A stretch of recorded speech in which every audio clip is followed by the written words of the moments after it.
Hi everyone, take two. Welcome to Nabil's Corner, where I'm going to be shooting a low-budget video about the games I played in October. This isn't connected to anything, it's just a prop. I'm going to be talking about the games I played in October, the digital games and the board games, and hopefully it's something that you feel like listening to while you're eating your little lunch break, or commuting somewhere, or doom scrolling before bed.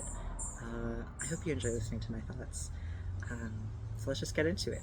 The first game, and we're starting with the digital Steam games here. The first game is a game called Compensation Not Guaranteed, the demo. This is the most appealing demo I have played all year. Please, after watching this video, go wishlist it, go play it, go check it out for yourself. But I am so beyond excited for this game, and I hope they take as much time as they need to really flesh it out. I think it could really be something amazing. I believe this is from Toge Studios. Toge. It's an Indonesian game development company, or publishing company, and the developers themselves are very clearly Southeast Asian, as the location of the game takes place in 1960s nondescript Southeast Asian nation, but clearly very similar to what I know about Indonesia and Singapore, but definitely taking, it's not explicitly one country or the other, but it reflects the real world, post-colonial, initial bureaucracy world of unified countries that are multicultural, experience cultural rifts, and the way the culture is portrayed in Compensation Not Guaranteed is they're anthropomorphized animals, and the art is really beautiful. I might try to show some pictures, or I don't know if it'll look totally terrible. I'll just be showing you my laptop screen because I'm not about to edit a whole video. But very much a love letter to Southeast Asian art and art forms. I think the artwork is really gorgeous. I think the characters are really lush. What the game actually is taking a page from Papers, Please's Legacy, which is a fact-checking, document-checking game wherein you take the position of a bureaucratic official, who has power over these people, and you hear more about their narratives. But where I will say it contrasts from Papers, Please is Compensation Not Guaranteed seems a lot more character-focused, that it's not about, processing under a ticking hourglass clock, but rather having the conversations that you need to have in order to determine whether these multicultural animals deserve to... That sounded bad. These anthropomorphized figures drawing from real world cultures. These, so like cats and dogs and elephants and tapirs and birds, and a really, really lush, exciting anthropomorphic world there. What was I saying? Your job is to determine whether, as the government is seizing their land to build a government building complex, whether or not they should be guaranteed compensation for giving up their leases for their businesses, their apartments, what have you. And I think it takes what Paper Please has laid out and what makes Paper Please feel very impactful, as like the gameplay loop is this treacherous thing, but the thematic narrative overhead is really what makes it compelling. I think Compensation Not Guaranteed really dials up the narrative. Let me check my notes to see if there's anything else I wanted to say. Yeah, it feels like a love language to the region. As a demo, the controls still feel a little clunky, but that's definitely feedback that I know the developers have gotten, and I cannot wait to purchase it on release day, whether that's next year or in 2 years. I think they can be really ambitious with it and make something great. Compensation Not Guaranteed. Go play the demo. Okay, next game. I played Outerwilds. I finished Outerwilds. Then I played the DLC. I'm gonna treat the base game and the DLC like they are two separate games, because my critiques of one of them is very different than my critiques of the DLC is very different from the base game. And I hope my critique of the DLC is probably something you haven't heard a lot of people talking about, because when I tried to look it up, it was a dire Steam forum page. But let's just start with the base game. Let's start with the basics. Outer Wilds knocked my socks off, and if you watch any video about Outer Wilds, before they talk about anything, they're going to give you a spoiler disclaimer. And I'm going to give you the same spoiler disclaimer that if you think there is any chance you would play this game, skip to whenever I stop talking about Outer Wilds and the DLC, go on to the next game. It's probably 2 Museum, whatever. Maybe I'll timestamp it. Or I won't. Who cares? This is low effort. Diva. Okay, that car finally stopped beeping. Outer Wilds. If you think there's any chance you might play this game, stop. Play it, set aside time to play it, put it on your wish list, tune it out. Outer Wilds came out in 2019 originally, and it was kind of on my radar, and I watched some other streamers played it until I decided I needed to stop watching and play it for myself.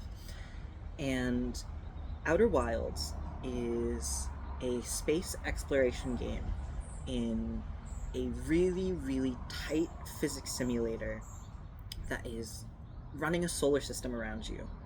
And the premise of the game is you just explore. And it's the kind of game where once you beat it, you can't really ever play, you can play it again, but you will never experience. The narrative is interwoven with the knowledge gate mechanic. And by knowledge gate mechanics, I mean there are things you don't understand as you are an alien to this world. I mean, you are literally an alien, but to yourself, you're not an alien. Whatever. As you explore this new world, where you don't understand how the world works, you don't understand what these things mean, and as you play the game, you uncover more about a civilization that came before you in this solar system that gives you clues for how to progress, and you discover the goal of the game slowly. It's very much like, people are very cagey when talking about it because I don't want to give any spoilers here, but it truly is like, I would consider the base game 10 out of 10. It knocked my socks off. The emotional impact. I know I'm jumping from being very vague about the mechanics to how emotionally significant this game was for me, but this is also why, like, oh, it doesn't sound interesting, oh, space exploration, maybe space doesn't interest you, space flight mechanics. No.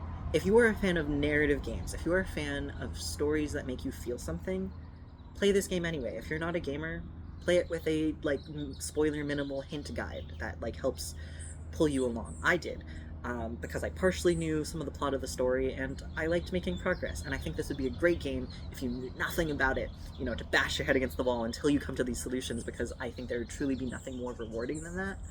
But I wanted to beat the game and the DLC by October, so I used guides where I saw fit, and that was my gameplay experience with it, and the ending still hit me really, really, really hard.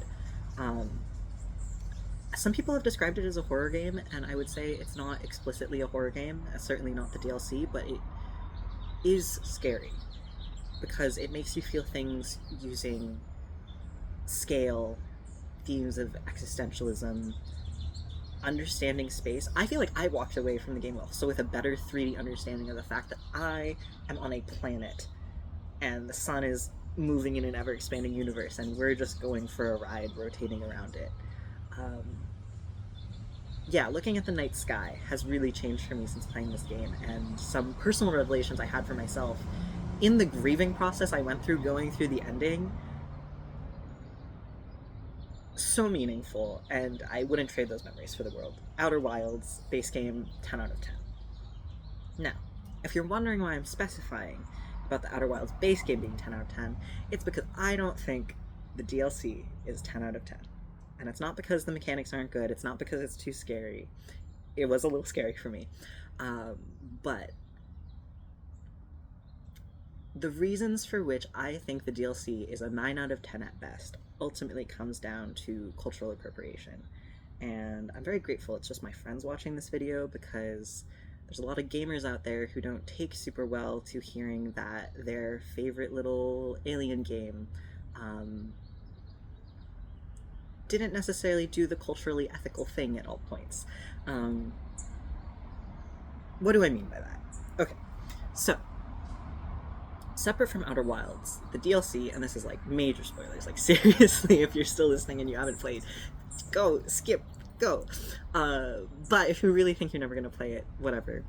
And to those people who recommended me the DLC, thank you. I had a great time. And also, I think how they handled the art design process for a game that the base game is so tight in its design process, and a game where visual design language is a core component, a mechanic of the game. The way they got lazy with lifting from real, living, thriving cultures to illustrate that they used in the DLC was not great. I'm gonna gather my thoughts for a second and figure out how I want to go into this. Okay, there's no way for me to really talk about this without just like showing pictures and really spoiling it. So, in Outer Wilds, you are an alien species, the Harthians, and you are discovering the ruins in the base game. You're discovering the remains of the long disappeared Nomai, who existed 200,000 years before you. Spoiler. In the DLC, you find a third alien species, and they live on a completely like separate planet. The DLC is all contained to that one planet. It impacts the ending, but it's a third alien species you didn't hear about in the base game. And the visual language of the alien species, they don't have an official name. I'm going to call them ghost birds. That's what they were called in development by the development team. Ghost birds, owl elks, portmanteau is another popular way to refer to them. They are an extinct species of alien, and they are meant to be unnerving. Totally fine and cool. The visual design language elements that tell you that something belongs to these ghost birds, that something is of these ghost birds, lifts so directly from formline of Northwest Coast peoples, Native American indigenous people, specific like Tlingit, Tsimshiam, Haisa, Haisla people, Coast Salish people.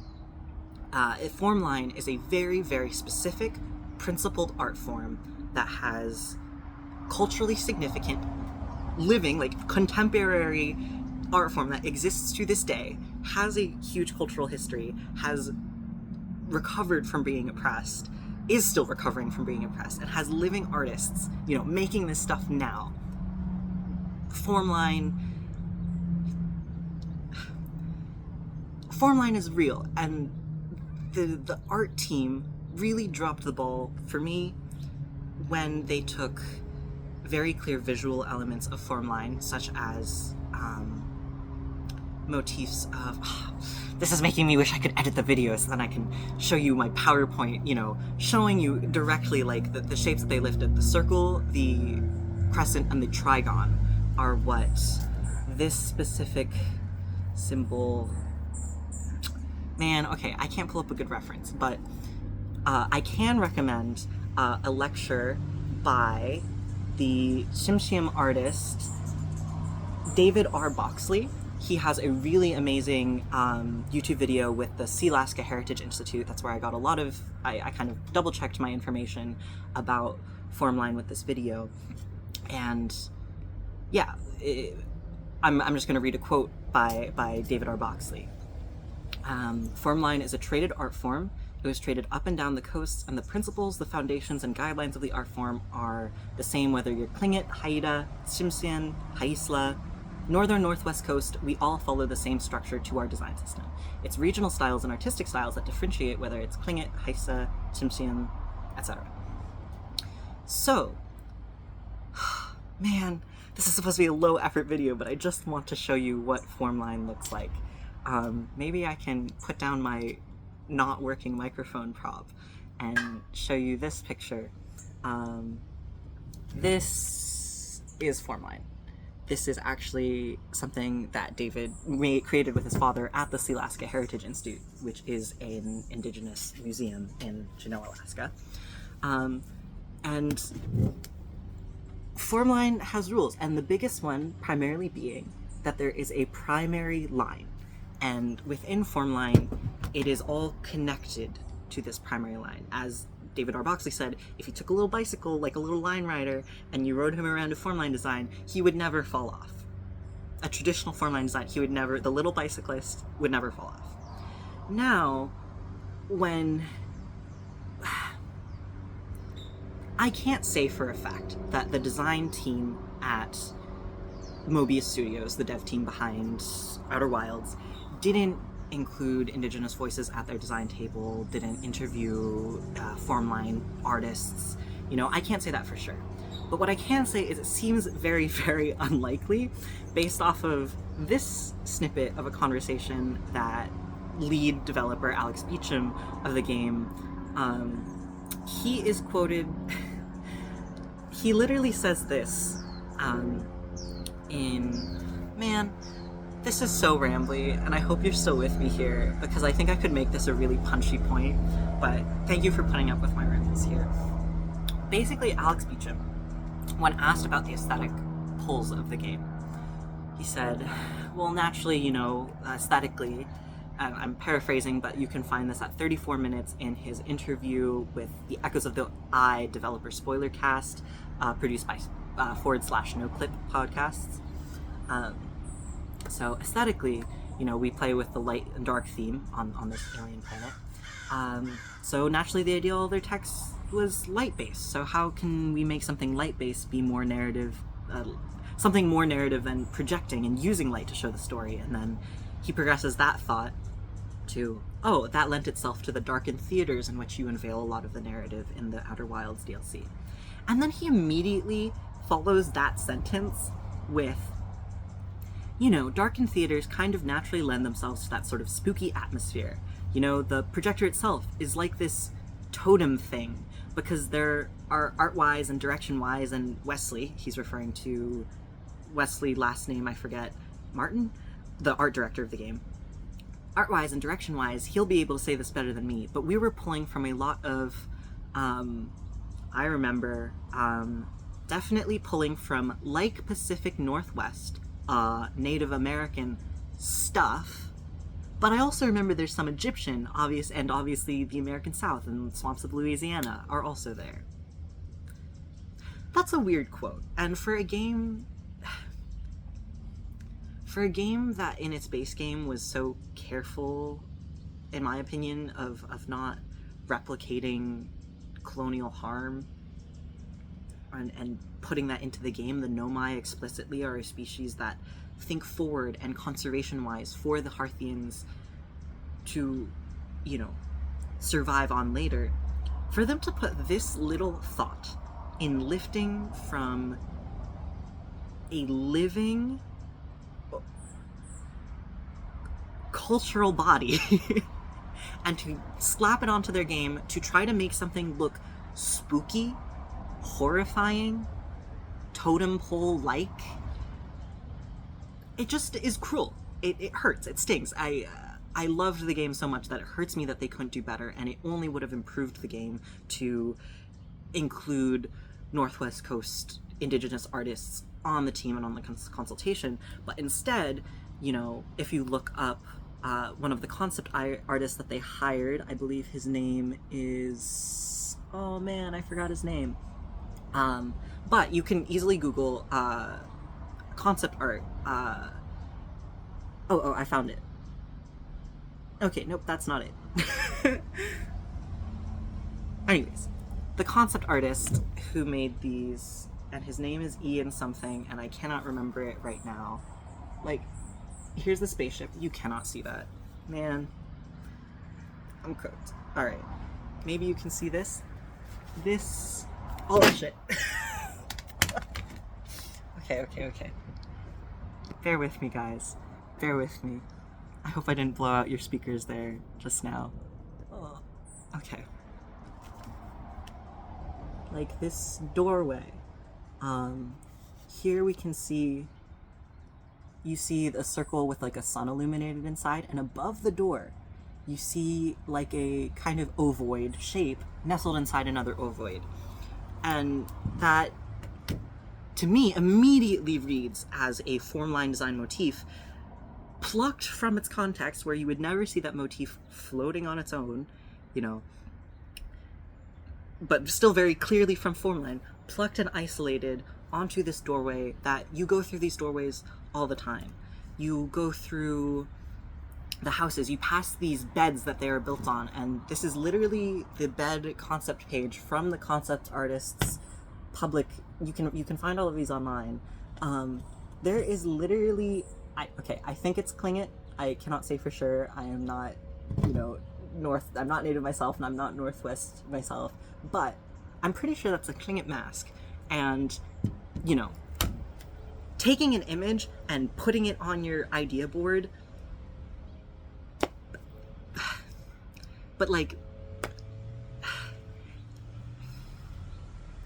nothing egregiously wrong happened here, but something disrespectful did. Do you know what I mean? Especially when it's like the visuals of this game are so clear, and the visual language of the ghost birds is so crucial to meeting them, and to intertwine a living art form and to explicitly be like, we are making this from a dead, extinct alien species. It is different from us, it is removed from us in place and time, and they look remarkably like real perverted versions of a real living culture that has faced, oppression, near extermination, genocide, violence of Canada and the US settling on their lands that they have inhabited for a really long time. We're painting our dead, scary aliens to look like that. It doesn't feel good. And it made me really mad at the DLC, honestly. And I'm not even talking about like the mechanics of the DLC. I'm not talking about how it uses fear as a mechanism, fear, like dark. I don't even have time to get into that because I just have this rant. And then I'll finally, this is my last point I'm going to make about the Outer Wilds design DLC. Spoilers, this is what the owlbirds look like. You see them in projected images, you get to know them, and what visually distinguishes them is the large blankets that they wear over their bodies. And again, we see the same lifted elements of formline. Now I can show you these pointed triangles, those are called trigrons. These crescents, these circles, these are all, they read visually as being inspired from Northwest Coast peoples. And Alex Beecham, in that same interview I was quoting earlier, said, we didn't want to lift wholesale from any culture. Well, picking and choosing without a lot of research into context doesn't save you from the pitfall that lifting wholesale does, It's this fear of engaging and really understanding and researching that just disappointed me so much about the design of the Owl Elks, because those blankets seem to me very clearly like they probably looked at something called Chilcot blankets. And Chilcot blankets are still being made today. Chilcot blankets, from what I could find online and trying to look at sources that were, not written by non-Indigenous authors in the 1960s, from what I could find, these are ceremonial blankets that are used in dance. They have fringe at the bottom, which is instrumental to their fundamental uses as dance blankets and used in ritual contexts. They've taken the idea of a Chilcot blanket, they've removed the functionality of the fringe because they just didn't like how it looked, because who knows, and they took all these visual elements but didn't adhere to Formline's very principled rules and just made something that looked like a Chilcot blanket to stick on dead aliens. And I just wanted to highlight, this is Lily Hope. She is a contemporary member of, I want to make sure I get this right, she's Klingit of the Raven Clan. Yep, Lily Hope, Raven Clan Klingit. And she weaves them today, and there's some cool, you can find some information about her online. She's not the only contemporary Chilcot blanket weaver, but she carries knowledge from the master weavers who passed before her, and there were vanishingly, alarmingly, Chilcot blanket weaving almost vanished, right? There were very, very few masters left who were able to preserve the knowledge and pass it down. to, you know, continue this legacy, this cultural heritage, and to in a game that takes visual language design so seriously, to cloak your alien species in knockoff Chilcot blankets is so rude. And there's very little mention of it, and I understand because the devs don't talk about the spoilers a lot.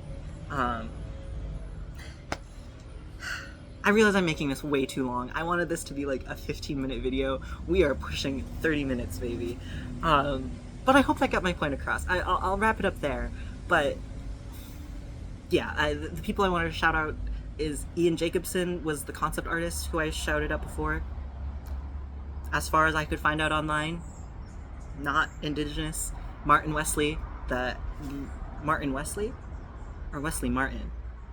The name of the art director of Outerwilds, also not Indigenous from what I could find. So that's my biggest beef with Outer Wilds, and I could find vanishingly little information of people making this connection beyond one Reddit comment and then someone who got flamed down for suggesting that there was cultural appropriation in Outer Wilds DLC. There is. Point fact. I could write a paper about it if you want me to. Clearly I should have turned the past 15 minutes into a paper. You know, like, this is very provable. Anyways. But I liked the DLC. It was pretty good. Scared me a lot. 9 out of 10. Cultural appropriation. Not a cute look. Especially if you're making something in 2020, 2021. Like, come on, man. Anyways. Moving on. What other games did I play? Oh man, maybe I should just make this... whatever. Maybe I'll make that a whole separate topic. Maybe I'll make it a whole presentation or whatever. Other games I played. 2 Point Museum. 2 Point Museum comes from 2 Point Studios, and if you are the kind of person who, like me, downloaded Sims 4, blacked out for 72 hours, and then uninstalled Sims 4 because you know whatever happened in those 72 hours could not be allowed to happen again if I were to live a meaningful lived life, this is kind of a dangerous one. This one definitely commanded all of my free time for a while until I kind of got out of the gameplay loop when it just got a little bit too grindy, and they didn't really have more compelling stretch goals. But what is it? 2 Point Museum is a simulation game where you are the curator and decorator, business manager of a museum, and it has a really, really slick UI design that you can tell that they've really refined in the past two 2 Point games, 2 Point Hospital, 2 Point Campus, and an amazing UI that is really seamless for creating your building, building walls, putting down flooring, putting down decorations, and it has a separate mechanic where you send your staff to go on these expeditions to these made-up places, because I think hopefully the ethical question that you're wondering is like, how do you make a museum simulator ethical? Because as I would hope we're all aware that museums, unfortunately, very often, large museums with large collections are usually upheld by, like, they are shrines to colonial violence, looting.